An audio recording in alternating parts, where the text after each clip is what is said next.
You're listening to the Bulldog Hour, getting you inside the Wilson football program with weekly game previews, recaps, highlights, and interviews. Now, here are your hosts, Joe Mays and Justin Raffoff.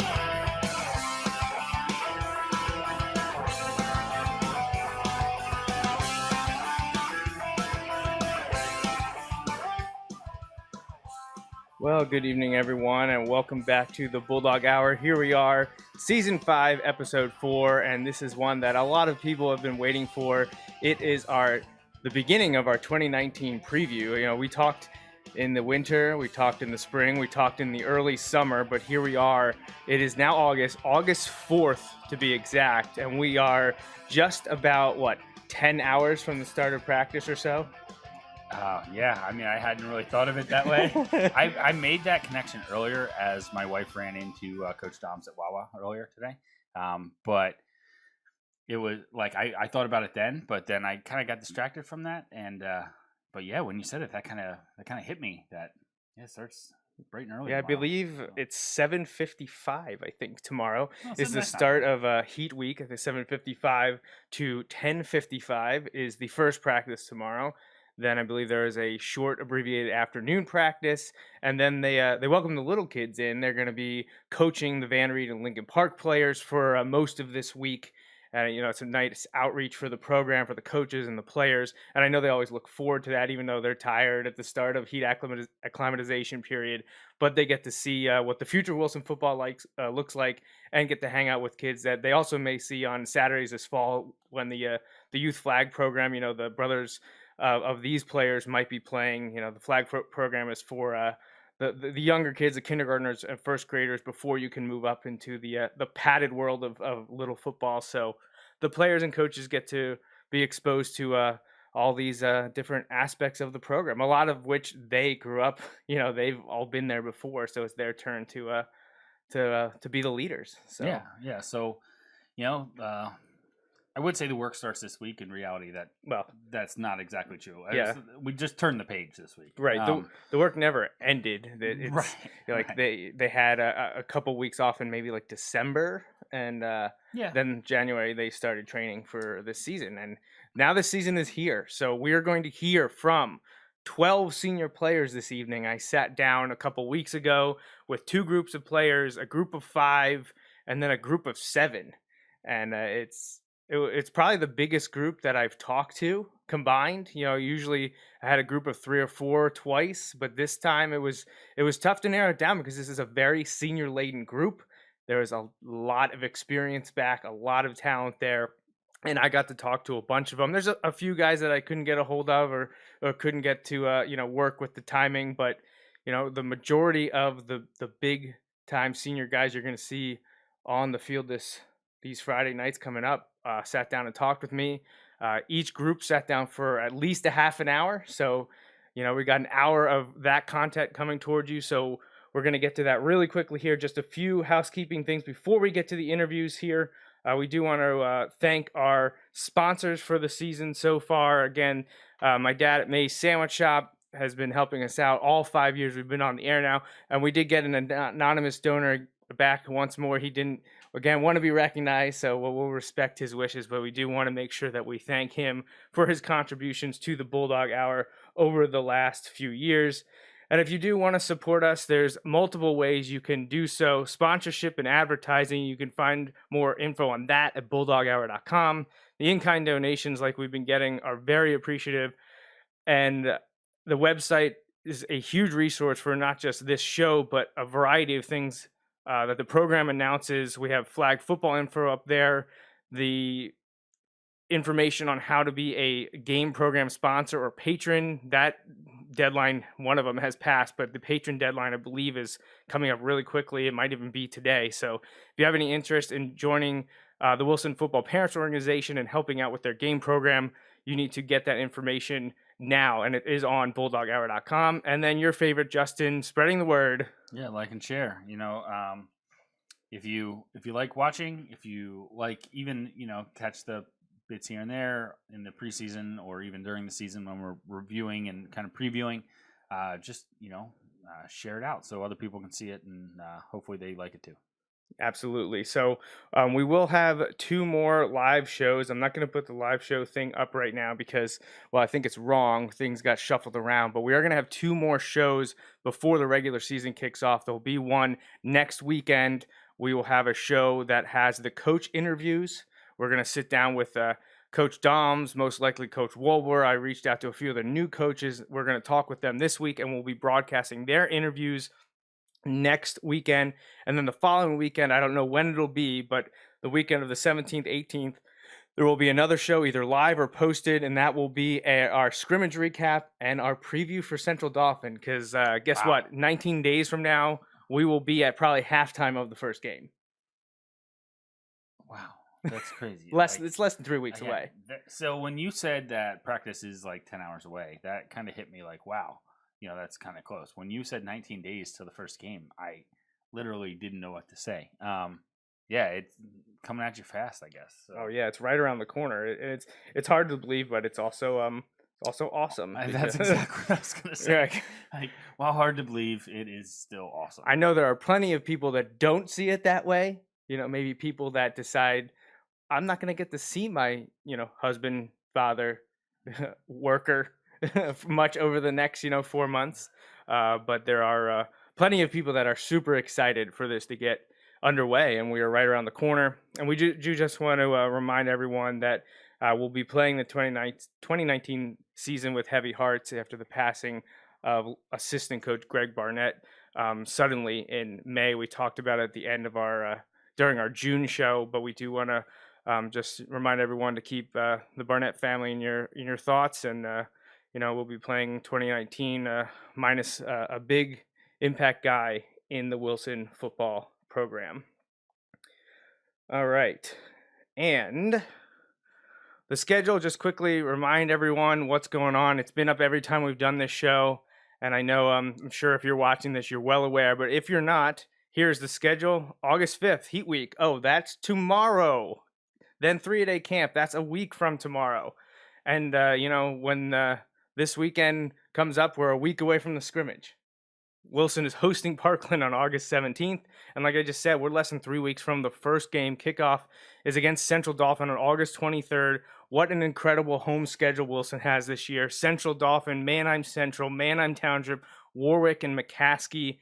And those first 4 games in particular, you don't get much better than that. No. Those are the 4 you would think, at least on paper, to start the year. Those are Wilson's 4 toughest games: Dauphin, Central, Township, and Warwick. Well, I know from one year to the next, things can change a lot anyway, but you look at how the LL Section 1 standings ended up at the end of last year. There was, that 3-way tie with kind of the round robin of teams beating each other. Well, both of those other teams that, were there at the top come to Wilson this year. So, yep. Just obviously that's by chance, but that we'll take it. Absolutely. Since we were away at both of those last year. And obviously the first 4 weeks, including the away games, are incredibly tough, having to go to Mifflin and then Springford, and that's in between the Dauphin and Manheim Central games. We'll know where this team is after the first 4 weeks. I said it to the players, you'll hear them talk about it, but those first 4 weeks, that first month, will make or break their season. It's gonna be a test, that's for sure. And you see on October 11th, I marked the Warwick game as being a big weekend because that's the 75th season celebration weekend. That Friday night during the Warwick game is the Tradition Club event, welcoming back some of Wilson's greatest teams ever. Coincidentally, they all end in the year 9: 1969, 1979, 1989, 1999, and 2009. If you're a player or coach from those teams, you are invited back by the Tradition Club to hang out with us. We'll have some refreshments for you and your family beforehand. Get to hang out, and you'll be recognized on the field at halftime of the Wilson-Warwick game. And then the next day, Saturday, October 12th, is the Alumni Flag football game. That'll be at Gursky Stadium. We've got over 50 alumni players coming back to play on the Gursky turf one more time, to have a little bit of fun. And there will also be an evening reception following that game. So that's a big one. Mark your calendars if you haven't already. The Alumni Flag football game is Saturday, October 12th. All right, there's some 75th season merchandise available. Check out BulldogHour.com. The shop on there has them. We've got pins, patches, pint glasses, and our apparel store did just close down, but hopefully we'll have a few items left to sell at the games commemorating Wilson's 75th season this fall. And the last thing before we get to the interviews, I was able to go to a team camp at Lebanon Valley College about 2 weeks ago. I was there for a morning session. It was a lot of fun seeing the guys, obviously not wearing pads, but just going up against real competition. It was fun. There, we had some inside runs, 7-on-7 and 11-on-11. It was nice to see the players rotate. I got to all three quarterbacks play, multiple running backs, different line combinations, defensive packages. It was very fun, very competitive. An interesting watch. I was glad to get there for the first time in a few years and, get to see what, kind of like football light. We saw the 7-on-7 at Wilson back in June. This is, about a month later. So the guys are a little bit farther progressed and you're starting to ramp up the intensity as you're working towards August. So that was a lot of fun to see a few weeks ago. So last thing before we do the interview, I just want to mention this because it's been going around is the District 3 championship this year will be played at the best remaining seeds home field. So say, whatever team goes in as the number one, if they win until the championship, they host the game. It wasn't a Hershey last year. That fell through. That was axed. It was held at a neutral field. They had a tough time getting them. This year, they're just saying, hey, who's ever basically the best team by seed left, you're hosting the district championship game. Yeah. Which is huge.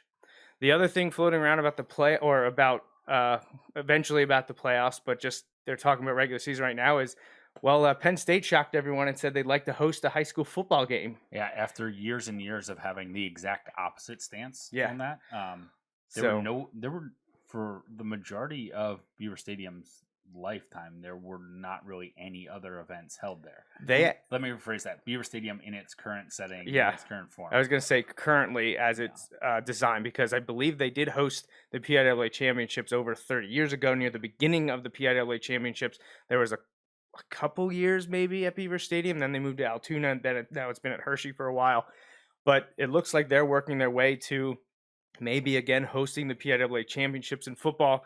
And I believe that would be at least another 2 years away because there's a contract with Hershey Corporation to hold them at Hershey. But once that expires in like 2021, 2022, it'll be up for, I guess, bid essentially. And it looks like Penn State and Beaver Stadium will be in play. It's kind of been stated that while that we mentioned it wasn't always the case, but James Franklin apparently wants that to happen. And usually that's what can get those things headed in that direction at any big time program was when the head coach gets behind it.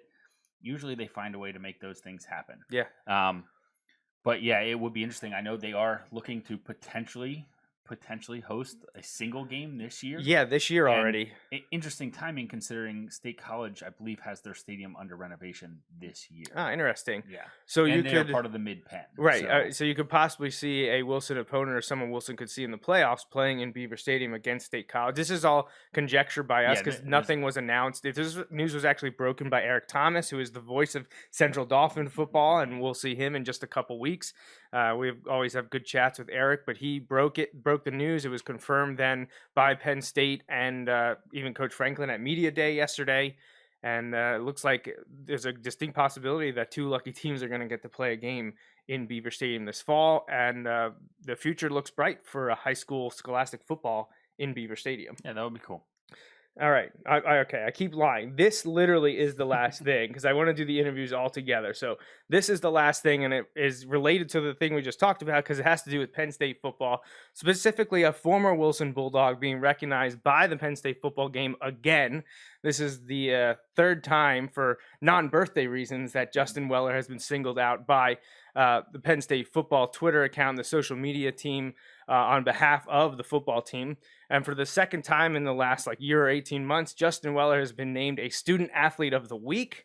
And, just last fall in preparation for one of their September games, he was also named practice squad player of the week in his role preparing the team for, it might have even been Pitt. So Justin Weller's entering his redshirt sophomore year, his third season with the Penn State football program, and is doing Wilson proud, being recognized multiple times for both his on the field and off the field work ethic. So congratulations to Justin Weller.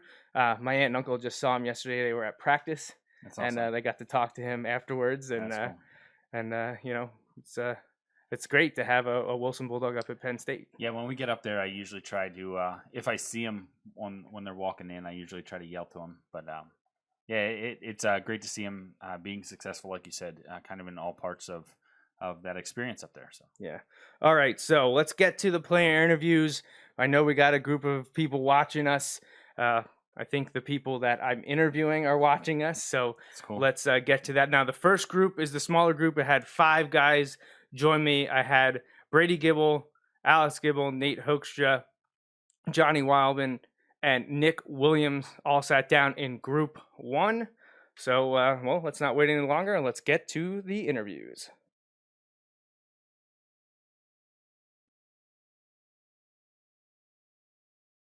All right, so my first group of player interviews this year, we're rolling with some of the skill positions. We got quarterbacks, receivers, linebackers, all the good stuff that people like to see on Friday nights.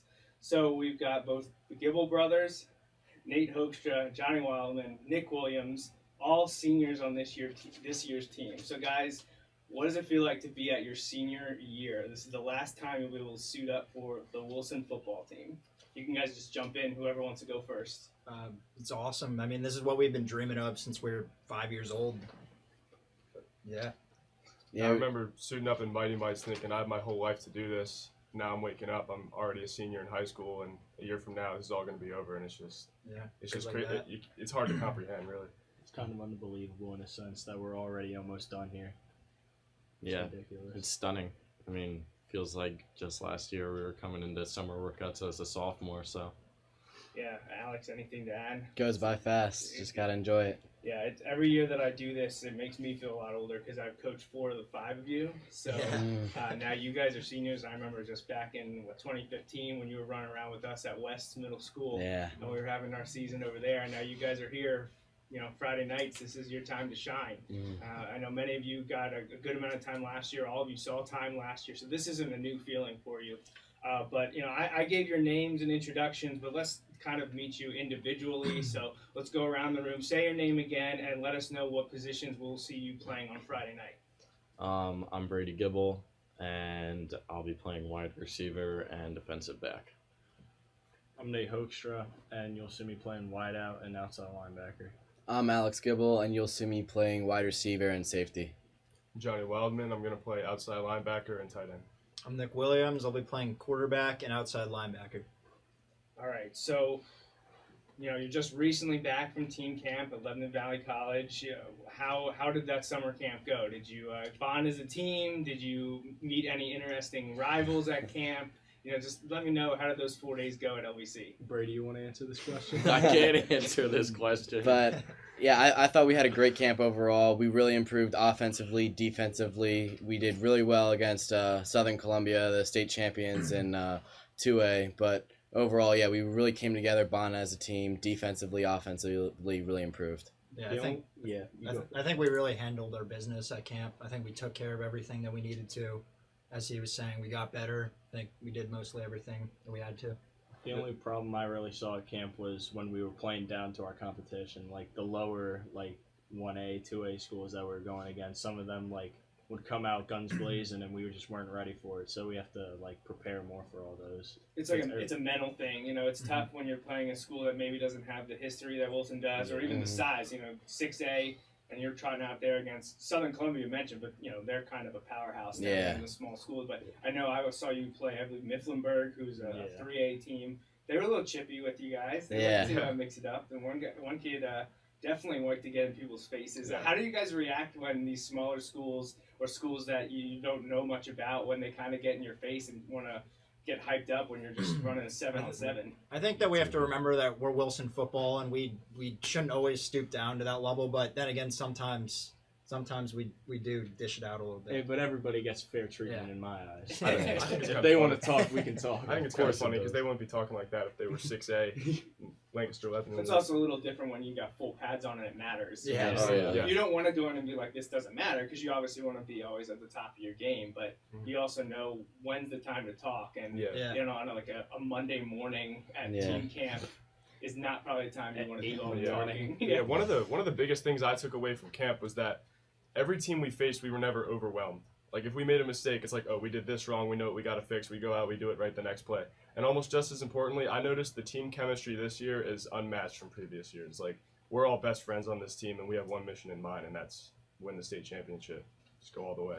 Well, that's good. I mean, we don't want to focus too much on last year or the past 2 years with you all being seniors now, but 8-4 the last 2 years, 16-8 in 2 years, winning 2 out of 3 games on average. It's not exactly what Wilson has been used to for a while. And I actually looked back to see, not to put pressure on you guys or at anything, but you guys may already know this. The last senior class to not win double digits was 1994.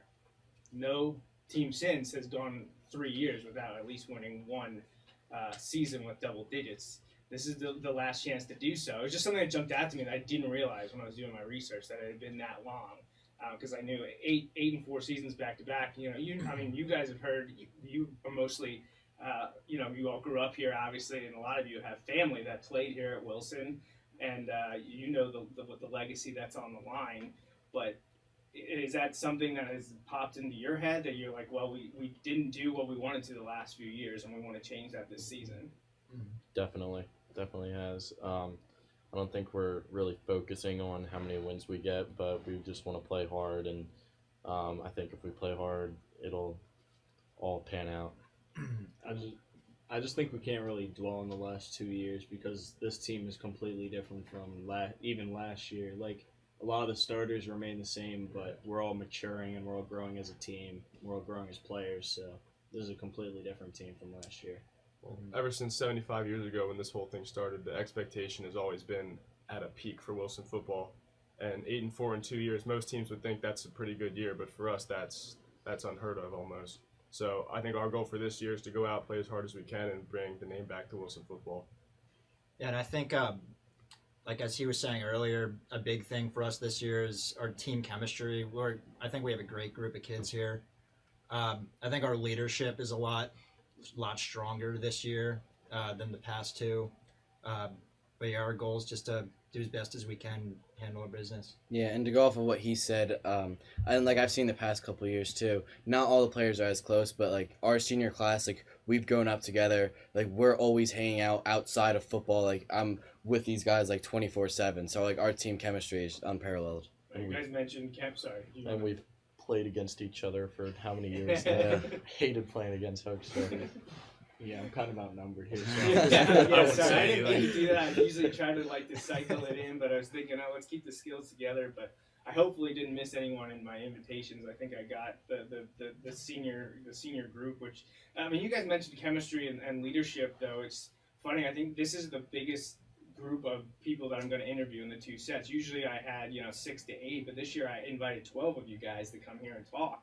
And do you feel like that the amount of seniors, starters, and vocal leaders, is that one of the keys to this season? That having your class actually step up and be like, pay attention, this is what we need to do to get the job done? I think it is because the past few years, the team it's almost been run by underclassmen, lowerclassmen. I think our class, like we have on our defense, I think we have 1 or 2 kids that aren't returning starters.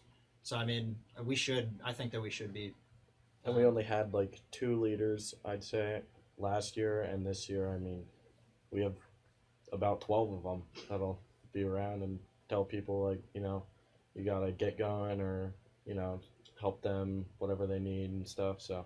So there's not a void there. So most people are stepping up. Most seniors, the leaders, at least the ones that think that they can step up, are doing so. Well, that's good to hear. Is there a core group that has kind of taken it by the horns and been like, listen, let's round everyone up and let's get this in order? Is there a couple, 2 or 3 guys that are leading the way, or has it really been, a class issue? I think it's all of us. I think it's like we don't have like one guy that breaks us down. It's usually just one of the seniors. I think our whole group is just taking the role, leadership, team effort. Yeah, absolutely. When you have all those leaders coming together and then playing as one, there's nothing you can do. It's great for us too because you don't have this one definite leader you can look up to, and you can look up to all the different kinds of seniors. Whether you're just a role player, whether you're a starter, every senior has like a leadership responsibility. Not to single you out, Nick, but as a quarterback, That's, a role that gets a lot of attention, and it's the one that people ask me all the time, what's going to happen at quarterback this year? And what I've been telling them is that I see 3 players fighting to be the guy. Mm-hmm. You're fighting with 2 juniors, Ryan Mosman, Caleb Brown. How has that been going through the off season, the spring stuff, and now even the summer? What is it like for the 3 of you to be battling to make this team better? I'm just battling as hard as I can. I'm doing whatever I can to make my team better. I'm not worried too much about starter, quarterback. I might be playing defense too, so I want to do whatever's best for my team. But yeah. Has Coach Doms or Coach Palm made any kind of decisions at the position, or are they leaving this completely open through camp? As I know, it's open. No decisions have been made yet. Have they talked to you at all about a possibility of a rotation, or do they want to find one guy? I think that with Caleb starting at corner, I don't know how the whole situation is going to pan out, but they really haven't told me much as of now. So the 3 of you just going out and fighting day in day out. I mean, I've seen. I was at the 7-on-7. I was at team camp for a little. I saw all 3 of you playing the position pretty much without an order. Everyone asks me, what's the order? What's the order? I'm like, there is no order. There's 1A, 1B, 1C. They're all exactly the same. So I think it's going to be an incredible competition to see the 3 of you compete, once August gets here. Mm-hmm. And I'll shift this to the 4 of you. I don't want to put you on the spot and be like, you need to pick a guy, because I know you're not going to do that because you're teammates. You don't want to do that. But I have heard from people in your class, not necessarily on the team, that fully support Nick Williams because you guys have played together for so long. If it comes down to the tiebreakers, that's something that you're like, well, if these 3 guys are even, I'd like to see Nick get it because he's our guy. Is that kind of like the mentality? You want the best guy to win, but if there's a tie, Nick is your guy because you grew up with him. Yeah, that's what I've heard. If they're like completely even, like they all have the same ability, I'd pick Nick because I've been playing with him I've known him since I was like 5 years old. Right. The chemistry is just off the charts. So. Exactly. Yeah. That's exactly what I've heard from football players and non-football players. Is we like whoever is the best is going to get the job, and that's who we want out there. But Nick Williams got kind of this innate ability because of the bond he has as a senior to step up in that regard. So, I mean, that's a great thing to have, and we've seen a ton of one-year senior quarterbacks throughout Wilson, both recently and in the past. But, Nick, when I asked you at the beginning, just introduce yourself, you talked about being able to play defense, and you mentioned Caleb playing defense too, and you mentioned linebackers, where you're playing now on defense. Mm-hmm. So, is it one of those things, I assume, because of years past, that if you're not the starting quarterback, you're able to play linebacker, or can you play there even if you're playing a quarterback as well? I think if I'm starting quarterback, I don't think that they're gonna have me play much defense, but I want to keep my options open. I don't want to just if I'm not starting quarterback, I don't want to have nothing to fall back on. I want to be able to play somewhere. I just want to be on the field and help my teammates out. All right, so not to skip past this final senior season for you guys, but I know in years past I've always asked to see if there are any aspirations for any of you to move on to play collegiately, be it football or not. So, do any of you want to continue to play a sport in college, or is this kind of your swan song? This is the last year you're going to be playing athletics at a amateur professional type level. I know your answer. Yeah, I'm gonna play baseball at Old Dominion. So, yeah, congratulations. Thank you. Our recent Thank commitment.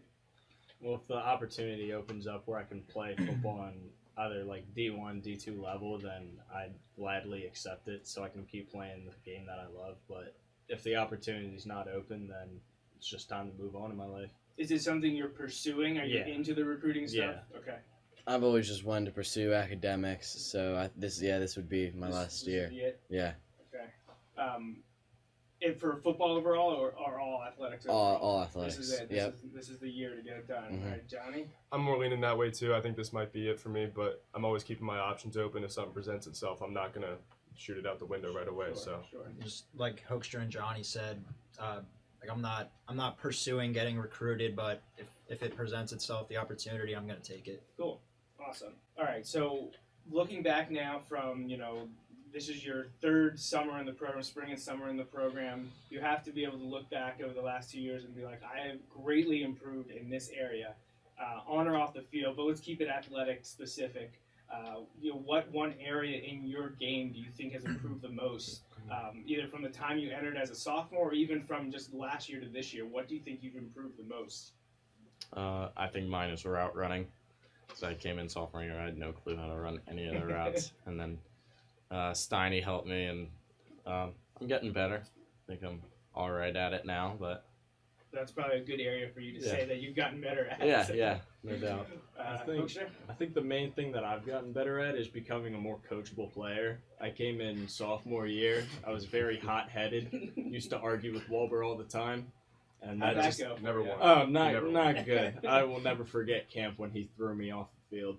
But yeah, I think that's a big part of my game now is like learning from all these coaches because obviously they know what they're doing. Because this team has been great far longer than I've been even decent. So it's humbling. Yeah. But that's again another character improvement for you to say, Yeah. hey, maybe I don't know it all, and these guys that have been doing it for decades, they probably know something about it. But that speaks to your character in there. So, Alex, what about you? For me, absolutely, it's definitely learning the routes, learning the plays and everything. We went to camp last year, and they pulled me up on the red team for it, and I had no clue like what any of the routes were. And Steiny had helped me every single time. But we went to camp this year, and I was running all three positions at wideout, and I knew all the plays. Yeah, mine's definitely mental as well. I remember last year, I want to say Walber threw me off the defensive side of the field probably around 8 or 9 times just for mental breakdowns. But this year I was fortunate to not get thrown off once. So I think I learned a lot from this That's an past improvement, year. going down from 8 to 9 to 0. Yeah, so I'm just keeping my mind open, keep studying the playbook, and making sure I know everything by the time the year starts. I think the biggest thing for me was footwork and arm strength at quarterback. I think that I've just really improved, just repetition, throwing long toss. But yeah, those are my two main things I've improved. Good. Okay. Individually, personally, do you guys have any statistical goals? I'm not talking like win-loss. Is there something offensive, defensive, special teams, something statistically that you're like, I'd like to get to that point? Be it touchdowns, tackles, whatever you can come up with. Is there anything that jumps out to you? Over 10 touchdowns. Over 10 I had touchdowns? 9 last year, so okay. 10 or more. 10 or more. I want to get the Century Club for tackles this year. I'm only like 30-something away, so I think you'll be okay. Yeah, I think I'll be all right. But that's a good level to get to. I'd like a few touchdowns.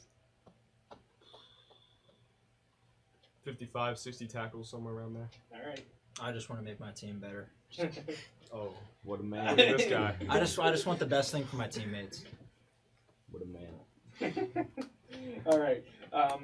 We already talked about leaders of this team. You guys have said this is kind of a class situation, so we need to rehash that. But looking forward to the individual games this year, what's your most anticipated game? You have 10 regular season games. We got 4 non-league, 6 league, and the home schedule is incredible this year. You play the first 4 home games, I should say, are Central Dauphin, Manheim Central, Manheim Township, Warwick, and then McCaskey's the 5th one. But which one stands out on that schedule? Home, away, doesn't matter. League, non-league. Which one are you ready for? Warwick. Yeah, Warwick. If I had to pick one, I'd want to put a whooping on Warwick. That's what I want to do. I mean, it was embarrassing last year, to say the least. So them and Manheim Central hurt extra bad last year because I feel like we had that game and we just sold it away in the 4th quarter. We had a lot of games that we could. Am I going to be the one to say it? Mifflin's a holiday around here. I can't wait to play them, especially on their field. That's going to be fun. I'm glad you said that because my follow-up to be, in case it was Mifflin, was which other matchup intrigued you? So someone got Mifflin in, but Warwick, Manheim Central, Alex, what about you? Central Dauphin. We've played them away for the past 2 years. It's going to be great to finally get to play them at home in our own environment. Yeah.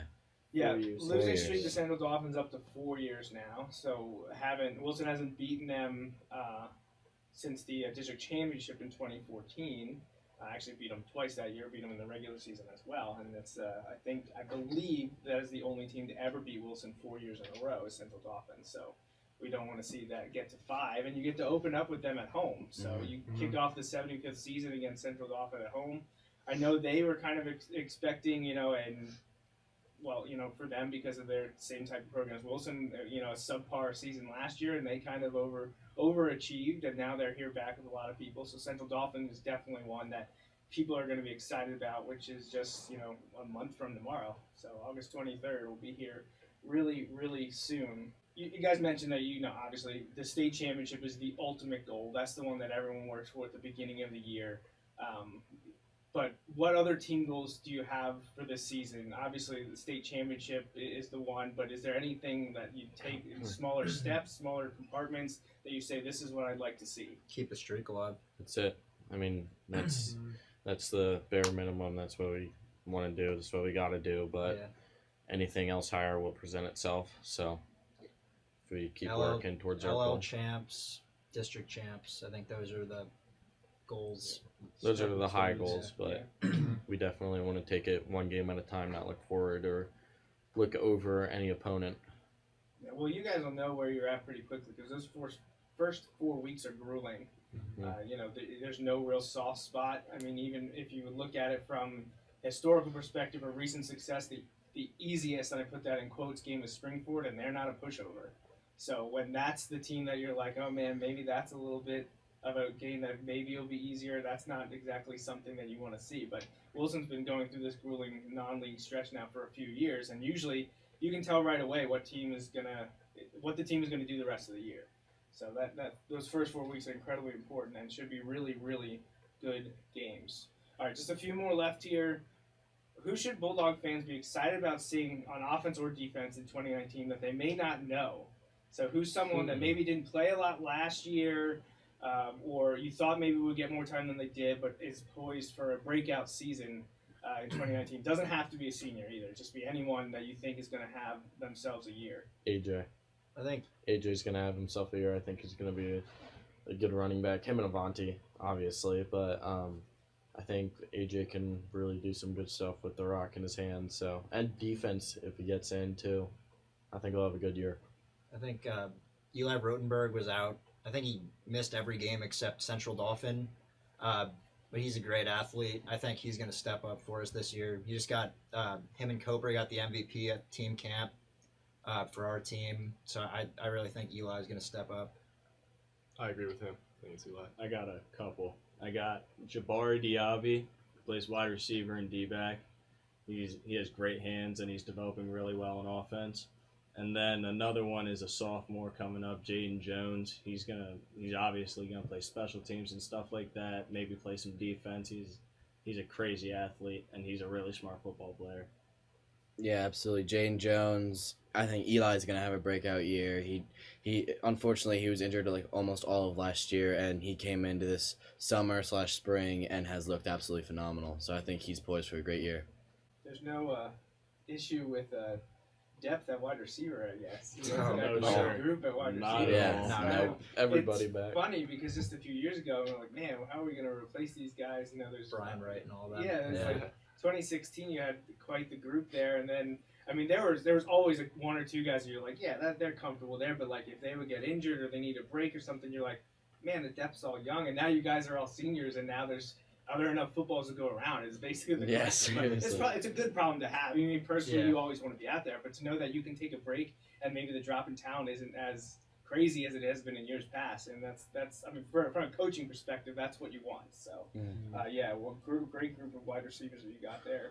All right, this kind of links into this because you could use their same answer possibly, but most underrated. Is there a guy that you didn't mention for that last question about breakout? Is there someone who you think is incredibly underrated amongst, I don't want to say your team and coaches, but maybe, the media or the fans, that you probably don't hear a lot about them, but there's someone that you probably should pay attention to. Sal Pugliese. He's going to be good this year. ACL injury, he'll be good this year. Yeah, I think all of our boys up front they never get enough credit. Keller, Ventura, Koper, Vanino, all of them. I think Anthony Koper is the most underrated player on our overall team because he's a great offensive player, and with the strides he's shown at camp, everybody should be talking about him. Because I'll get to talk to the lineman next. So. And Avanti Lockhart. I think because Elijah Morales, he was like the front headline all the time, touchdowns. But I think Avanti's going to have a big year, really big year. All right. So far, what's your favorite Wilson football memory? I'm not going to limit this to games or anything like that. If it's something people have mentioned stuff at team camp before. So when you look back over the last 2+ years as you enter your senior year, what's been your highlight of your Wilson football career? I'd say either camp or catching the first touchdown against Mifflin last year. I gotta go with the pick six. Yeah, just the stadium, the feel of it, just everything. Yeah, you got quite the setting for that. Yeah, you had some. Oh yeah, it was like a dream. It was like a dream. I didn't even know what was going on. Especially with how much your love for baseball to be able to do that there. Yeah, and your pick six, that was exhilarating for sure. How about you, Alex? Just getting out there and being able to play under the Friday Night Lights, it's great. Probably my first tackle. It was a great feeling. Yeah. Being a part last year, I loved being a part of the both of the township wins. Thought that was awesome. Excellent. All right. Well, what is it like to play for Coach Doms? Has your mind on him changed over the years as you maybe first met him? Now, some of you probably knew him before you got up here as sophomores, but what's it like to play for him? What do you think of him as a coach? I think when we just came in as sophomores, we thought of him as, oh my gosh, Coach Doms, but he's a great guy. We all love him. It's Domsy. We love Doms. Yeah. As you come up the system, like as you're in Mighty Mites, that area, he's looked at as like a god. Like he is the Coach Doms. And you get up and you meet him, and he's a nice guy. He knows what he's talking about. He's really smart. Great. I love him. Yeah. When you're younger, you look up to him. Kind of. I don't want to say it's like intimidating because he doesn't intimidate the little kids, but like you look up to him and be like, "Oh, that's Coach Dom." Yeah. So there's reverence there. Yeah. Most people see this little trepidation when you finish your freshman year and you're like, "Oh, I'm going to the high school next." Well, now I get to know Coach Dom, but once you get to know him and understand him, what he's about, it's you have a good time then. Yeah. There's usually some intimidation at the beginning when you're first stepping on the field. If you haven't known him. Yeah, or on the field sometimes. Or on the field. In our 7-on-7 in June, we were out it was like flooding almost. We were still out there. Coach Dom's. He never wants to cancel practice. And he's just sitting there laughing. Our first 3-a-day last year, it was pouring rain, and Doc had to come out and say, "Okay, finish fundies." Yeah, we had to finish fundies. He was like, "Okay, you gotta stop this practice." Yeah, there's a myth going around that he actually controls the weather because there will be times where we'll be out there on like a 3-day practice, and they're like, "Oh my God, it's gonna rain," and like the clouds would just part, and the sun would come out, and Doms would come out, and be like, "Oh, here he is." Do you guys have any pregame superstitions or routines you got to get through, either as a collective group, class, or even individually? Is there anything you feel I have to do this before I step foot on Gursky or the visiting team's field? I listen to the same music, put on the same socks, and the same undershirt. All right. I don't really have any crazy superstitions. I like to look into my helmet and envision how I'm gonna play that night, but besides that, it's nothing crazy. Okay. Just get hype. That's me. It can be different week to week? Yeah. Okay. I just like to think about my family and who's going to be watching me. Okay. I always got to have a towel on. Always. Oh, yeah. I feel naked without a towel. I'm always wearing, some kind of socks, too. Okay. Whether they're high, low. Do you anticipate, if any of you talk about doing anything before the game, like walking out to the stadium? I know there's usually a couple guys slapping hands at the beginning. Is there a conversation of who gets to be those guys? Is it a position? Is it the leaders? Is there something you come up with each year? We're all those guys. It's everyone. Everybody's got to have a certain attitude involved. too. Yeah. Who's going to be the leader on Friday nights and step up and do get everyone hyped up, or is that going to be kind of a game to game basis? We'll have to see as it comes. Yeah, I think it's going to depend. Just whoever comes up with something cool, we'll go with them. Yeah. Yeah. All right, these last three are pretty quick hitters. So, did you have a favorite high school player growing up, a football player that you watched on Friday nights at Gursky that you're like that? He was fun to watch. Junior Joseph. Okay. Jake Gaiman. Okay. Jimmy Brooks, Jesse Poore. Yep. Alex Twyford. Okay. Rodney Gillen. He was awesome. Do you guys have favorite pro or college teams, football teams that you like to watch and support on Saturdays and Sundays? Penn State and the Eagles. Okay. Miami. Look to you. South Carolina Gamecocks. Okay. Notre Dame and the Cleveland Browns. All right. Penn State and Eagles fan. All right. Oh, and LSU. LSU. Okay. LSU and South Carolina. The same thing, kind of like the high school player. What about pro or collegiate player? Over the last 5-10 years, are there any that jump out in your mind that you really like to watch play? Calvin Johnson.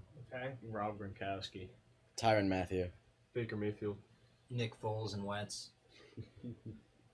All right. Last thing, individually, it's kind of been this entire interview is kind of been what we're getting at, but just final thoughts, a message you want to send to the fans and the Wilson community before you embark on your senior seasons.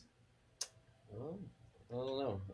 We're going to give you everything we got, and we're going to work hard to strive to get our goals, what we want to get done. Nothing will be left on the field this year, not from anyone on our team. Absolutely. Just believe in us this entire year, and we're going to keep fighting until the season's done. I mean, 75th season, we know it's all eyes on us, and we're ready to go to work. I think the biggest thing is past couple of years we've been talking about being awesome, but I think we're just going to be we're going to be about it. We're going to be ready to go every day, every game, do whatever it takes. All right. Well, thanks, guys. This first group completed. Wish you best of luck this year, and I'm hopeful to see you on Friday nights after the game to talk about what an incredible performance you just had. Right. Thanks for joining us. Thank you so much. Thank you. All right. Well, that does it for our first group of interviews, 5 senior players there. I think my favorite part was when someone answered and the other 4 would just laugh or give them crap about something, especially there at the end with their favorite college teams or pro players or whatever. They just kind of laugh and scoff at each other. But it just shows the camaraderie that they had. That was a really fun group to interview. And this next group ranks up there as well. I got to talk with all 5 starting linemen because all 5 linemen are seniors this year, which is crazy. And some of them have started a lot of games already for the Bulldogs. Been there a while. Yeah, it's pretty impressive. So we're going to hear from them. And I figured, hey, you got the linemen there. Let's throw a couple running backs into the picture as well. So AJ Futrick and Avanti Lockhart joined this group, a group of 7. So I know sometimes the camera angles are weird. It was just tough in that little office with the two cameras, but tried my best. But we're going to move on here to the second group of player interviews and hear what they had to say. And then we'll close out the show and get ready for next week's interviews. And like I mentioned, we're going to be talking to the coaches this week. So a week from now, we'll have the coach interviews. But for now, take a listen to the second group of player interviews.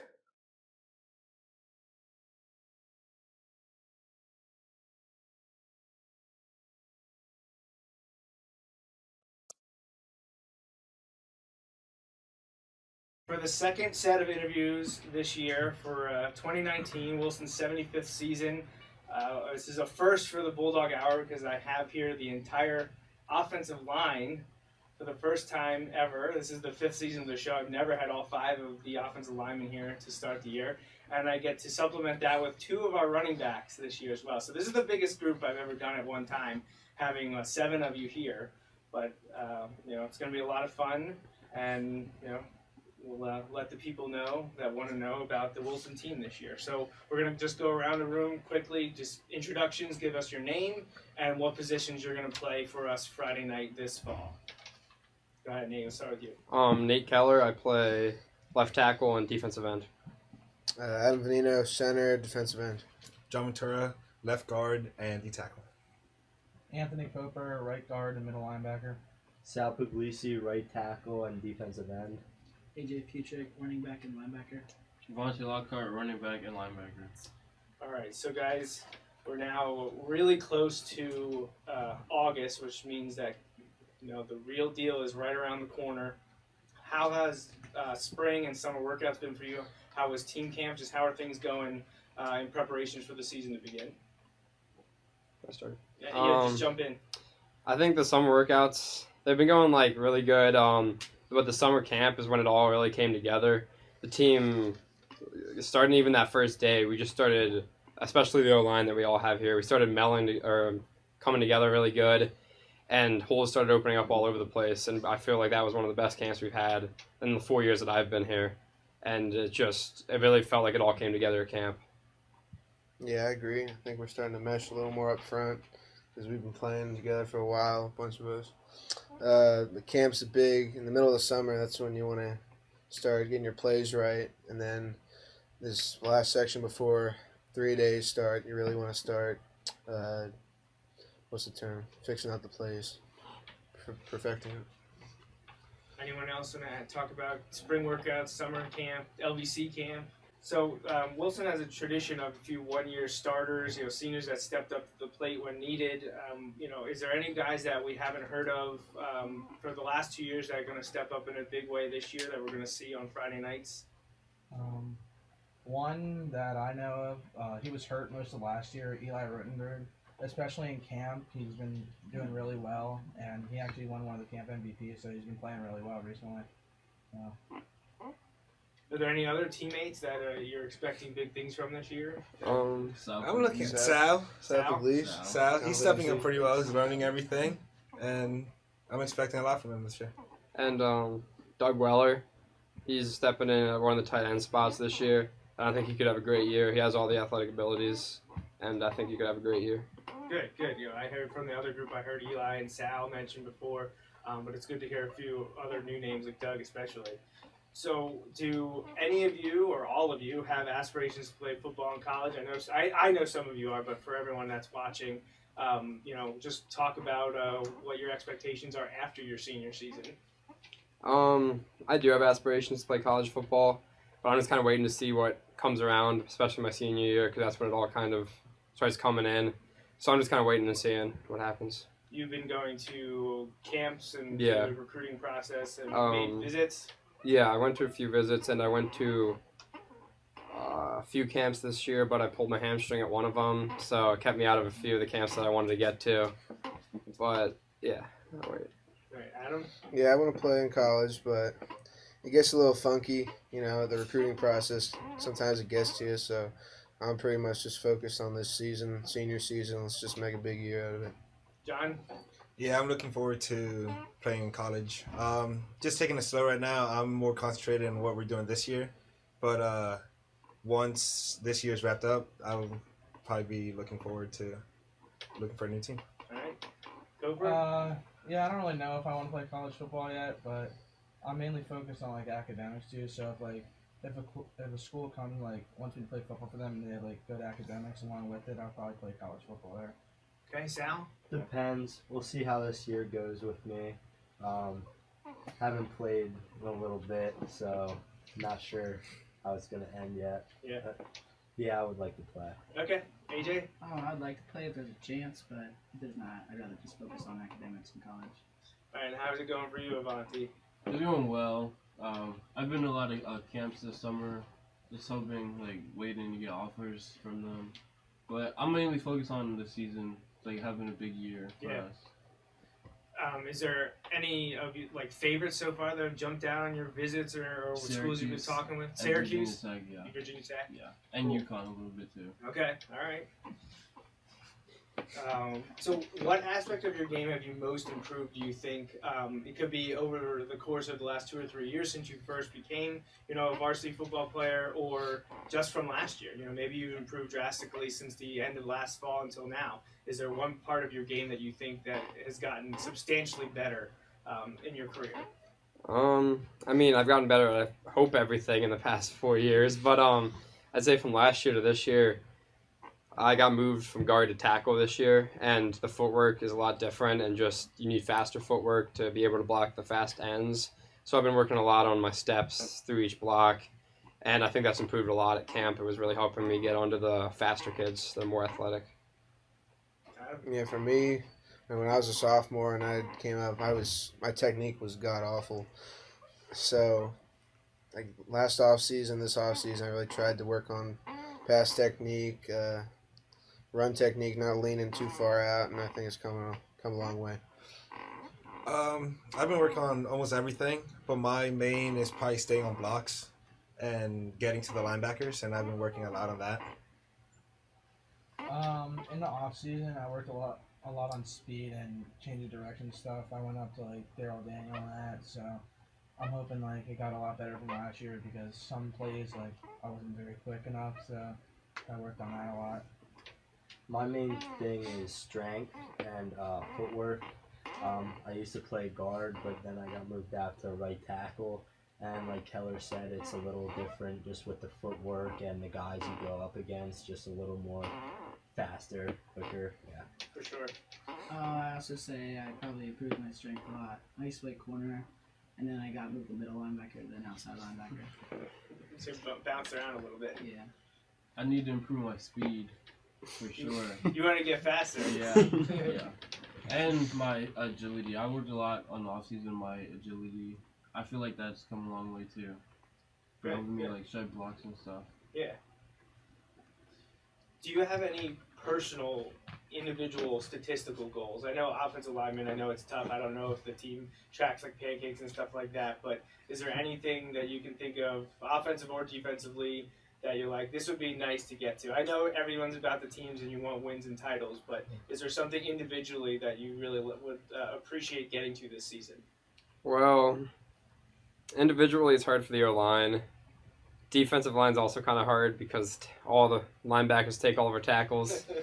So, I mean, it's not really individual, but I'd like to see, like, our running backs just get, like, break records on rushing. Just be able to run the ball the entire game without having to pass. Just be able to be dominant. In the trenches.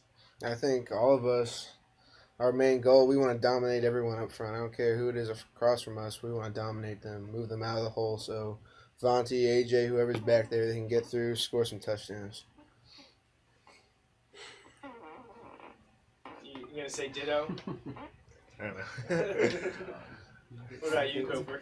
I'd say on O-line, since every week we get like the lineman grade, so I'd like to try to get the highest lineman grade a few times, try to beat out a couple of these guys. And on defense, I'd say my goal would probably be to lead the team in tackles. Okay. For O-line, just give up the lowest amount of sacks as possible. We all know that's important, but yeah. I'd say basically just dominate every play. And don't lose our yards. Gain yards basically every play. Okay. For defense, I go along with Koper and saying, like, I want to have, like, the highest amount of tackles on the team and not lose yards. All right. Good. Who are the leaders of this team? Do you have a few in mind, or is it kind of a collective group? You know, is this a vocal group, or do you tend to show more by example? Who's stepping up so far this off season in preparation for August? Anyone, you can jump in whenever. I'll go. Okay. Well, I think if you look at last year, you know, we had Johnson and Gilmore. Those are the two that come to mind as the big leaders. But I think we don't really have any defined leaders. I mean, we have a bunch of guys that have been playing for a while, and we all just got to step up, make sure everyone's doing their stuff. So I think we're all leaders. Yeah, I think this team, a lot of the kids have played for almost like ever together, and we all know like what we expect from each other, and we all pretty much are able to help each other. Like, not one person has to pick up everybody. Everyone is picking up somebody at some point, and I think just that all of us have played together for so long, we don't really need to define a leader. We're all just pushing each other to be the best. I think if we had one verbal leader, it would be Hoekstra. Okay. But it's more of like a group sort of thing, yeah. Kind of everyone's holding each other accountable from the entire senior class on down. Yep. That's what the other group said too. They said that they couldn't really single anyone out because you've all been playing together for so long, and everyone's been taking that responsibility and accountability. But yeah, I do. I get the sense that Hoekstra can kind of get a little hyped, a little crazy at times. So I think I'll definitely be our hype man this year. Okay, what's your most anticipated game for this season? You know, there's got 10 regular season games guaranteed to you, 4 non-league, 6 league, and there's quite a few good ones, especially at home. But which one stands out to you as the one you're most excited to play in? So many. Central Dolphins. Yeah, I think in the past. I mean, I'm not just saying it because it's our first game, but we haven't beat CD in 4 years. I've never beat them, and I've been waiting to beat them forever, and I cannot wait for that game. I'd probably say Warwick, because last year we kind of got embarrassed by them in the second half of the game. Actually, kind of the whole game we were getting embarrassed. We couldn't stop the pass. Threw for like 500-some yards, so I want payback against them. Okay. I'm going to say Mifflin. Okay. Just because growing up, just going to the games, that was the game to watch. And we've been going against them since we were playing Pee Wee football, so I'm just ready.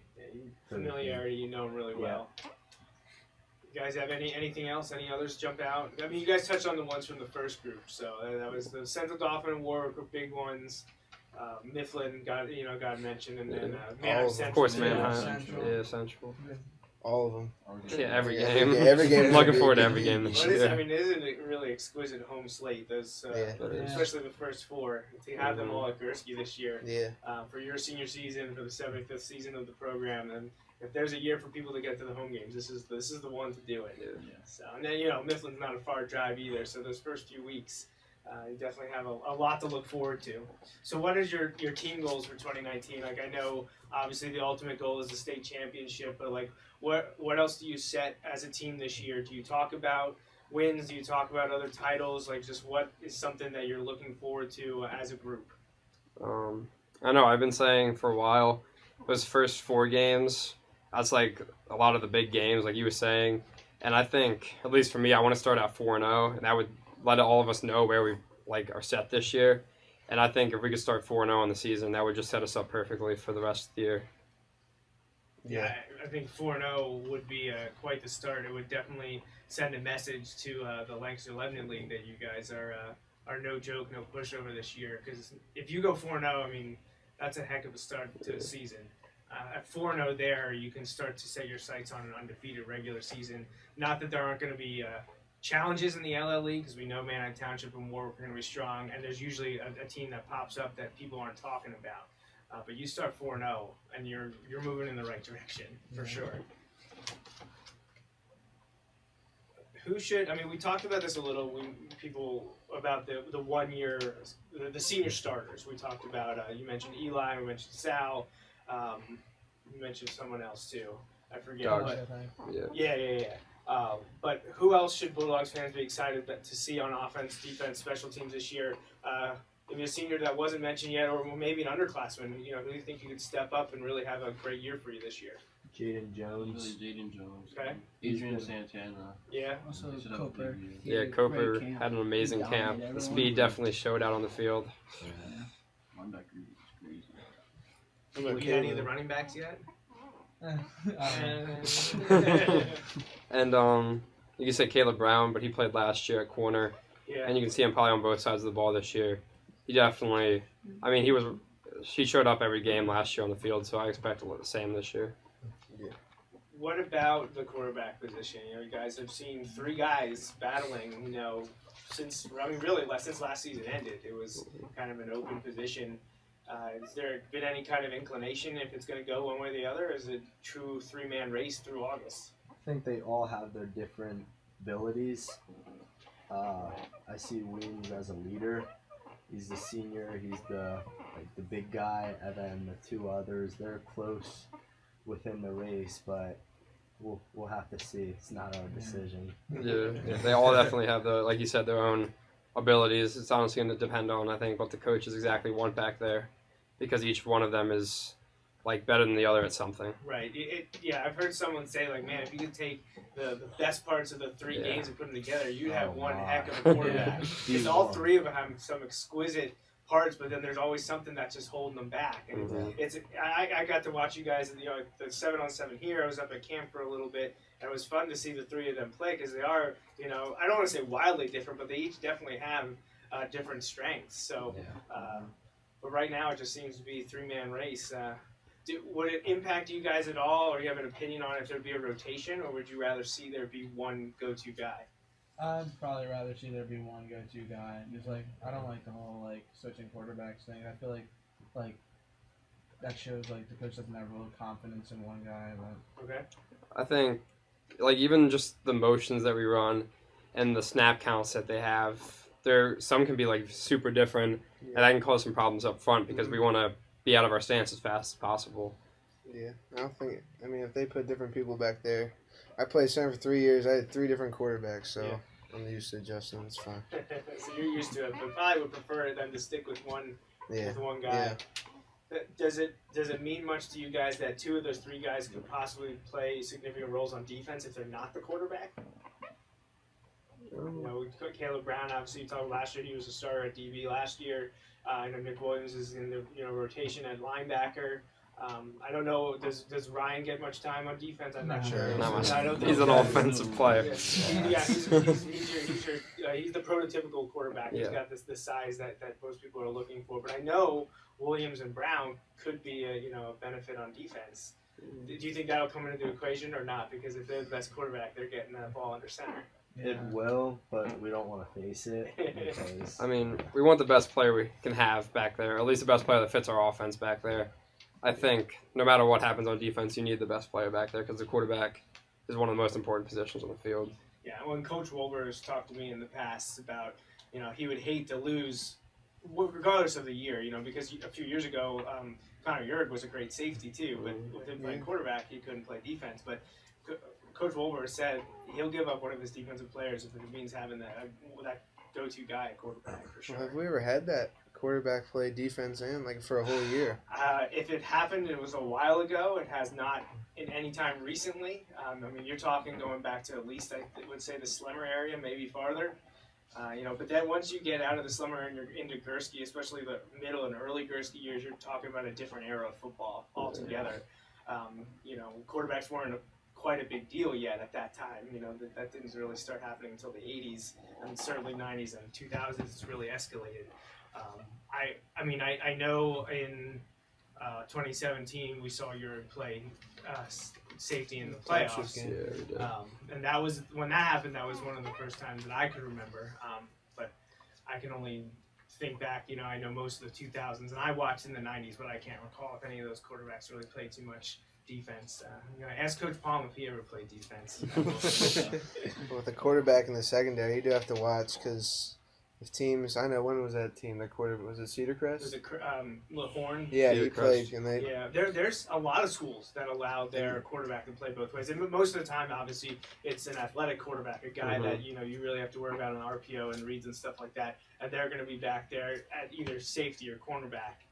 And then that's what we do at the middle school level. All of our quarterbacks, I know coached a few of you at West. All our quarterbacks always played safety too. But I don't know. Last time Wilson had a real two-way quarterback, I'm not sure when that would have been. It'd be a good trivia question to ask Coach Doms when I interview him in a few weeks. So we'll see if he can remember the last time someone got a meaningful amount of time on defense when they also were playing quarterback. So, doesn't happen mostly because you're trying to protect what most people think is the most important position on the field. So. We can help with that, right? We can help with that. So this kind of is linked to the the breakout player, but who do you think is underrated on your team that doesn't get the press or the name dropping that maybe they deserve? I know it's tough asking the five of you because everyone in the first group talked about the five of you. So, but is there someone else on the team? Maybe they're not even a full-time starter, or maybe they're just some guy that gives it their best at practice that you think he's a guy that's important to us. I'm gonna say Troy Corson. He doesn't get a lot of press. He's super fast and he's tough. He hits you hard. He hits so hard sometimes he injures himself. But I think he's gonna have a really good year if he keeps working. He's really fast. He's really athletic. That's what we need back there. I gotta go with Cappy. Oh yeah. He works very hard. I see him at practice. He's goes. He has a motor that doesn't stop. It does not stop. This guy, he doesn't get much, shine or whatever, and he doesn't play that much at all, but, Robert Sterling, he's always working really hard at practice, and, he brings, an intensity sometimes. He's always yelling and stuff, try to get people hyped, and, he drives people to work harder at practice, so. He's the great teammate player sort of guy. Not going to see him on the field, shine like some other guys, but he's what helps the team really. I'd say, if I could throw one out, probably AJ, because he does a lot of different spots. I mean, he's moved position 3 or 4 times, and he does everything that he switches positions for the team. He does whatever's best for the team, and because of all these switching positions, he's not going to shine probably at one, but he's going to be able to play at almost every one of those positions, be able to help the team. Well, that speaks to a lot, AJ, that your teammates mentioned that, and your willingness to move around. So is there a spot that you've enjoyed the most that you like playing? Well, I always liked playing running back because I grew up playing running back my whole life. So. How was it to get the call near the end of the game last year against Hempfield with the Gridiron Classic? I was so nervous right as I went out there, but right as the first play, I got trucked the first play. But then as I went on, it was perfectly fine. Yeah. Well, we were talking when Coach Doms was at a Tradition Club meeting. I'm always asking about updates because people are always asking me about, what's the team going to be like. This is like January, so there's people in the community, obviously, that just talk about Wilson football 24/7. So I try to get as much info to them as possible. And we were talking about returning skill players and stuff like that, and someone mentioned about Avanti coming back, and then someone mentioned Mason, and Coach Doms immediately was like, don't forget about AJ Futrick. So obviously the coaching staff appreciates what you've done, and they're looking for big things from you this year, and it sounds like the guys are going to help you get to that spot. Agree with them. So, all right, there's just a few more questions here. What's your favorite Wilson football memory so far? And it doesn't have to necessarily even be high school. If you're going back, I've had people talk about, Lincoln Park, Van Reed before, middle school stuff.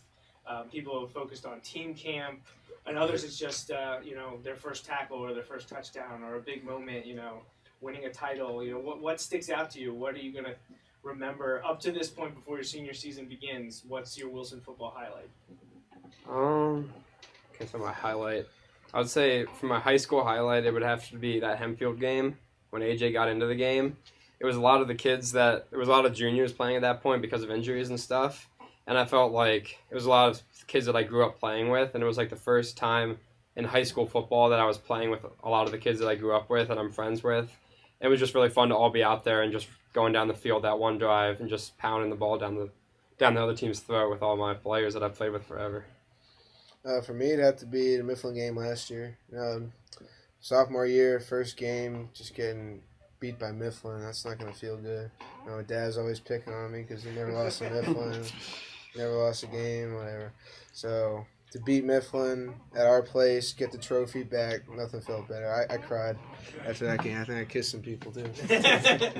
we don't need any more details than that. John, how about you? I'm gonna have to go with team camp. We put in a lot of work, but I mean, a lot of fun. Too. It's so much fun. You're with your team, you're with the guys you're with all year round. It's a lot of team bonding. You get to know other new players. It's just a lot of fun.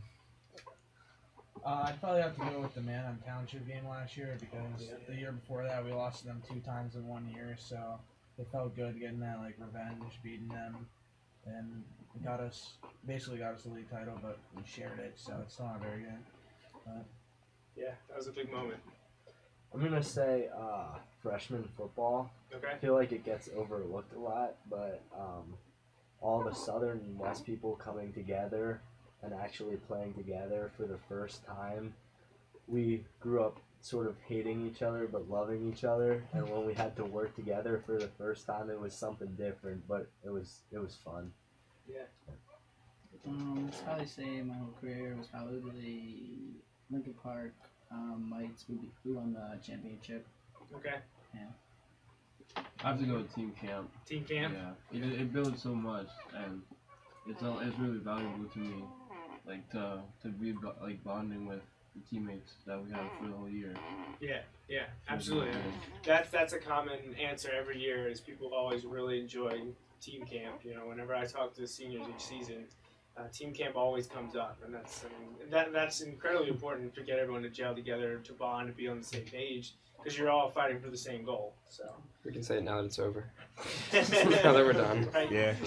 There's a lot of highs, and then there's a lot of work. Yeah. And sometimes we don't want to talk about the work, but it's got to be done to get to the rest of the stuff. So, what's your opinion, or what's it like to to play for Coach Doms? I mean, coming in, I know my freshman year when I was moved up and Doms came into the office and talked to me, it was surreal, talking to this coach that I see on the sideline on Friday nights, and I thought I'd never be able to talk to him or anything like that, and then having him come down and talk to me, he's one of the smartest people I know, and he can look at a play and know exactly what's going on just by the snap of the ball, and I think no matter who we're playing, we're always going to have that intelligence step up on the other team just because we have Doms on the sideline for us? Well, Dom's is an incredible coach, incredible person. He knows so much stuff about everything.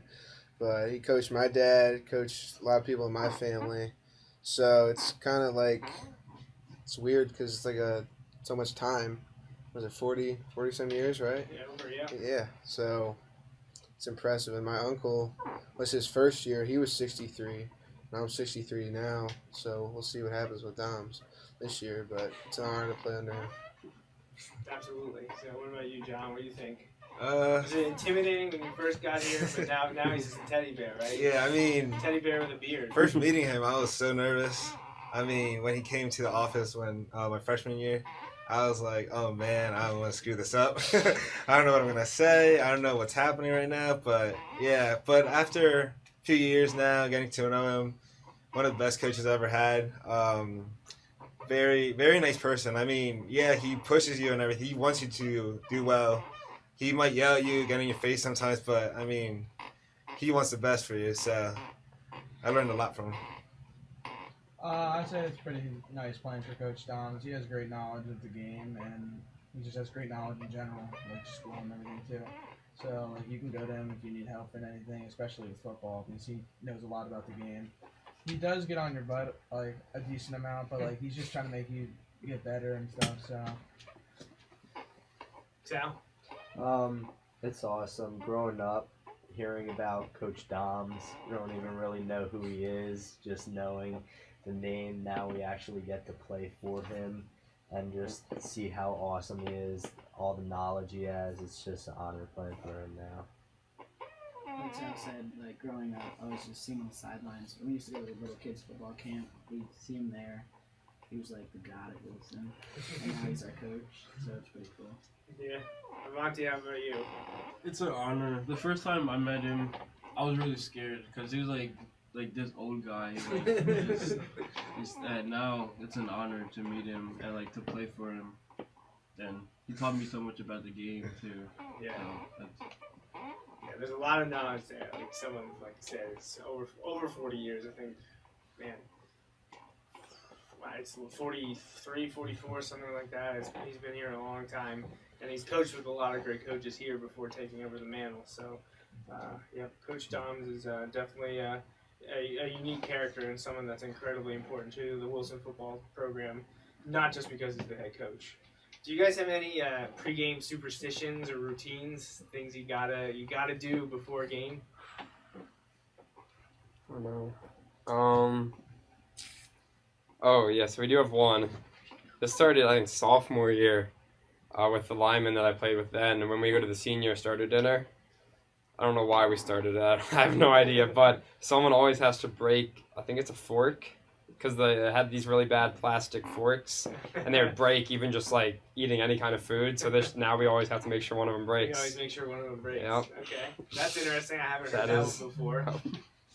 Does anyone have it? Doesn't if you don't have a unit or a team thing? Does anyone have personal superstitions like wearing shirts or socks or listen to music? What do you got? Well, I wear the same socks. Same socks every game. But before a game, I'll walk around the track a couple times, go look at the monument, look at some of the records, and then think about some stuff, just to calm your mind. So it's nice playing at home.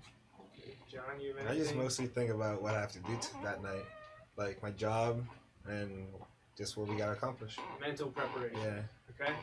Yeah, I don't really have any. Not really anything. Not a superstitious person. Nah. Okay. For any sporting event, I usually send a quick prayer. Okay. Just about. It doesn't have to be the same thing, but it's about what's going on, or yeah. Sure. All right. I usually just listen to music. Okay. For games. Yep. I usually listen to music and take a little nap. A little nap, a little pregame nap. All right. So I'm not as nervous. No, that sounds like it would be a great thing to do. Did you guys have a favorite high school player growing up? I mean, mostly, obviously, people are going to be interested in Wilson, but maybe if you were watching someone else, we can hear about them too. Because, when you guys were playing at Van Reed Lincoln Park, West Southern, was there any guys that you remember watching Friday nights that you really either looked up to or really liked to watch play? I'd probably say Junior Joseph. I was watching him play. He would usually dominate everyone in his way, so he was fun to watch, and I liked his play style. So Okay. Anyone else? This one's kind of weird because then I ended up actually playing with him.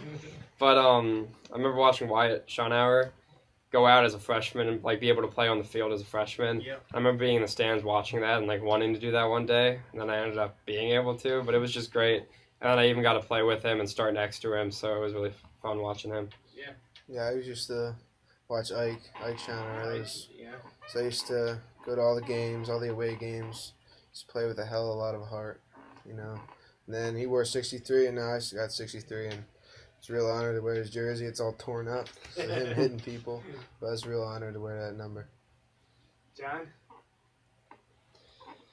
Nothing? All right. Anyone else? Sal? Maybe Jake Gaiman. Okay. Just because he wasn't like the main superstar player, but he always had his role. Pretty sure it was, I don't know how many years ago it was, but when he caught the winning touchdown against Mifflin in overtime, pretty sure that was him. He scored. I believe he scored the one that may have tied the game. Oh, okay, Because I think Jake Wolver caught the touchdown in overtime. Yeah, that was in tied the 2014. game. That was 2014. Yeah. So, but yeah, Jake was a junior on that team, and the previous group mentioned Jake as well. So AJ, Avanti, any? No one. Okay. How about then college or pro that you maybe emulate your game on? Not necessarily now, but when you were younger, you know, who are you like? Man, I really like to watch him play, or I like to play like that someday. Does anyone college pro stick out? Yeah, I think at least all of them remember back when we were like playing like backyard football. I always pretend to be JJ Watt. JJ Watt. I love, that's probably a good especially his ability. I mean, he's one of the best players in the league, but he's also off the field a great person, and he helps a lot of people. Yep. One of my favorite college football players is probably like Vita Vea. Okay. He's just a dominant force on the field. So. And that's a good one. I'd say Marshawn Lynch. Marshawn Lynch. Yeah, I was like playing for Madden. As a Raider or what? As a Raider or a Seahawk? Whatever team. Wherever he is. He was better Seahawks. Okay. Do you have favorite college or pro football teams that you cheer for on Saturday and Sundays? I'm a big Pittsburgh fan, so I cheer for the Pitt Panthers and the Steelers. So. Okay, I won't hold that against you. Well, I'm a Cowboys fan. I'm not an Eagles fan, so. Okay. Well, yeah, I'm a Cowboys fan, and I've always watched them forever. So. Okay. Do you college team? College. It doesn't have to be. I don't really have one. I just like watching the close kinda games. watch Yeah, I like watching it though. Sure. I bleed green. Bleed green, yeah. Seattle. Seattle? Yeah. Okay. Eagles for NFL, and then Oklahoma for college. All right. Like Dallas and Clemson. Dallas and Clemson, okay. I like the Cowboys too. Dallas, wow, lots of Dallas, Yeah. okay. All right, is that an interesting dynamic during the season when Cowboys Eagles are playing with so many Cowboys Eagles fans? On Sunday nights when we have film, and the game's on, I will yell at anyone if they mention any score resulting to the Cowboys. Do you tape it? Yeah, I tape it and I go and watch it then. Okay. Interesting. Same with fantasy scores. Yeah. All right. This isn't on here. This is just top of my head, so we'll throw this out before we get to the last question. Having the five of you here, how have you guys gelled this year? You know, it's unique to have all five of you here because I only do preseason interviews with seniors, and usually, well, you guys haven't been seniors until this year, so I didn't get to talk to you guys. I've had a few rotate in over the years, but to have all five of you here, I mean, that's not that common, especially at Wilson. Usually there's an underclassman thrown there in somewhere, but you know, the five of you playing all together, and especially a few of you playing for so many years together, what's it been like to have five seniors starting on the offensive line? Well, I think we all know what it's like to be out there on Friday night, so that's a good thing. I think it was like going into the season, it was just kind of weird having all seniors. Usually you have a kid that doesn't really know the plays yet. You have to coach them up, but we've all been here for so long that we all know the plays pretty good. And like at camp, when we just went out there and started going just like crazy. I guess the O-line was doing amazing at camp, and it was just a great feeling to have this whole O-line come together like that. And it was one of the best, like I said, one of the best camps I've seen the O-line have in a while. But it helps now that Coach Lorchak has been here. This is your second year with him, so you're a little bit more familiar with his system, his way of doing things. How about primary backups or rotational guys? Who are some that could spell you or step in if they would need to? Is there one or two guys that you think will be the go-to if need be? Someone needs a break? Robert Sterling. Sterling, okay. I'd say Schufer's been getting a few reps. Schufer, okay. Schufer a tackle. Yeah. Sterling guard, center. He plays everywhere. Kind of everywhere. Yeah. Is he like the sixth man? Is he? Yeah. He's all right. He's the off the bench guy. Yeah. Well, that's good because you talked about how much he's a team, seems to be a team first guy, even if he's not always getting the time on Friday nights. Yeah. So very good, very good. How about you guys, Avanti, AJ? What do you expect from the running back position this year? Are we going to see one of you get the ball more often than not, or are we going to see like a real rotation with the two of you and maybe Mason or Jade? Some people mentioned Jaden. Like, are we going to see like 4 running backs play throughout the year? I hope. You hope so, yeah, right? I hope so. I like to see all my guys eat. Yeah. Yeah. Is it come down to game plan too? Like what the other team is good, because. My expectations, obviously, I think the two of you guys, you don't mind running the ball up the middle. That's what we like. Have these 5 guys blocking, and then you add you on top. That's great. But then you got guys that are shifty, like Mason. I know Jaden's kind of a hybrid. He's kind of got both angles of the game down because I know he's fast and he can make people miss too. So it's an interesting sample you got with the 4 of you. No one cares about carries then. It's just whatever makes the team. Whatever makes the team. But you guys also have aspirations to play on defense as well, so that helps to have other guys to carry the ball if you need to be spelled. So I feel like Adrian could do the job too. Adrian's gonna get carries as as Yeah. Awesome. Well, then 5 guys. As long as they're running people over, we don't care. Now, are you guys for the most part, set in your positions, or is there still going to be some shifting once team gets here? Because I know, you got a couple of you guys said, I know from last year you played defensive end. Will you guys see time and tackle on the defensive side, or are you mostly set on the edges? Yeah, we The both. coaches, Coach coaches Roberts mentioned talked to it. both of us about moving down D tackle, like even for just a series. It'll be, just in case. I think, game plan. If we play a passing team more, then we'll get the rotation of all of us to D tackle and put some faster kids out there. Yeah. But games like Mifflin, when they run the triple option and everything, when you need some good people to hold up against double teams out there, so it'll all be game plan. And I've got a few linebackers here as well. And I talked to, Nick Williams was in here earlier. You guys seem to have a good group at linebacker as well. I think there's at least 6, if not 7 or 8 of you. You only need 4, but again, the depth that is here this year is quite good. Now, do many of you have the opportunity to play in and outside, or you mostly focus on just one part of the linebacker quartet?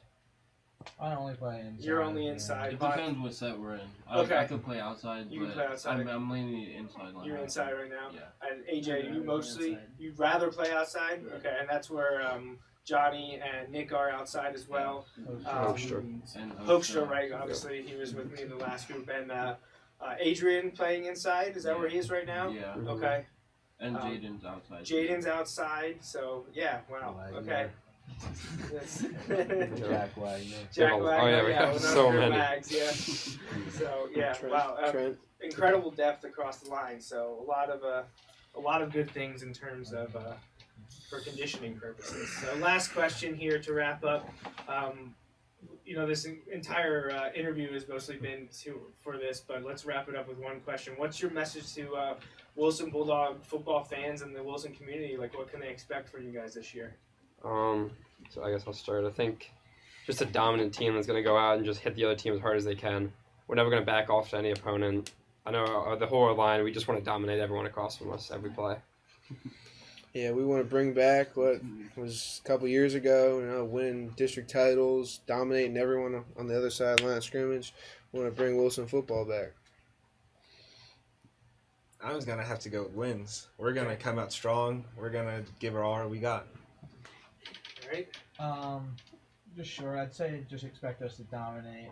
Go out there, just hit everyone as hard as possible, drive them into the ground. That's about it. take it play by play, game by game, and just dominate. Okay.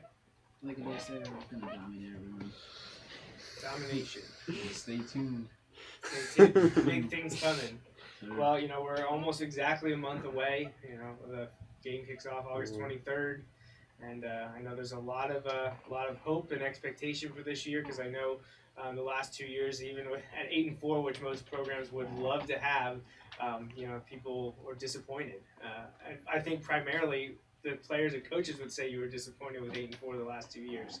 And I mentioned this to the first group that no added pressure, but there hasn't been a senior class that's failed to win double-digit games since 1994.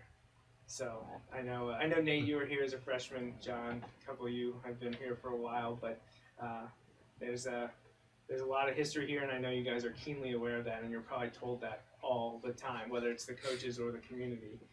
There's a lot of tradition and legacy here, and you guys get to participate in the 75th season of the program. A lot of history. I know family involved with you guys and a variety of your players and your teammates. So I think that's it. So thank you so much for joining us, and I look forward to talking to hopefully all of you at some point on Friday nights after an incredible individual performance against some of these great teams that we play. Thank you. Thank you. All right, so that wraps up the player interviews. Mr. Raffaf had to take off for the evening as we ran really long, but that's to be expected. Wanted to get those questions to as many of the senior players that are going to be starters for the Wilson team this year, and you know, kind of let them talk to you, the fans and the community, about what's going to be happening this season under the Friday Night Lights at Gursky and around the Lancaster-Lebanon and Berks counties. So I know there was some lag there, and there were always some audio sync issues, but it's tough when streaming to these platforms. They don't always like to cooperate, and like I said, camera angles a little tough in the cramped office with that many people, but I think we got it done. And I do want to thank those 12 senior players and the ones that couldn't make it as well. Appreciate them giving me the opportunity to talk to them, and hopefully everyone enjoyed it. I don't really have anything else to add this evening. Just want to remind you that we will have a show next weekend. It will be interviews with the coaches, Coach Doms for sure, and then we're going to have at least 2 or 3 other sets of coaches, most likely defensive coordinator Ernie Wolber, and I'll grab some of the talk with him. We're going to talk to probably 2 of the new coaches on the staff to introduce you to all of them, and some offensive guys too. I know wide receivers coach Mark Steinmeier should be joining me, and then hopefully with someone else too. But if you need to contact me or the show, you can email wilsonbulldogsfootball@gmail.com or joe@bulldoghour.com. This was a pretty popular episode. A lot of people watching live. Appreciate that. And like Justin said earlier, the best way to spread word of the show and the football program is to like and share, and continue to watch these episodes. Subscribe to the podcast, the audio only version of the show, on Apple Podcasts, Google Play. We're also on SoundCloud, and you can find the show on Anchor. All those places you can get the audio, and then the video should stay on Facebook. It'll be available on Twitter and Periscope and YouTube. So check out Wilson Bulldogs Football on YouTube. The show is archived there. But I think that's it. So for Justin Raffoff and the entire Wilson football program, I'm Joe Mays. We'll be back next week with our coach interviews. So remember, go Bulldogs. Thanks for listening to this week's episode of the Bulldog Hour. Want more Wilson football? Follow the show on Facebook, Twitter, and Instagram. Subscribe to the podcast on iTunes and SoundCloud, or visit www.bulldoghour.com. The Bulldog Hour is a featured program on jmnjrradio.com.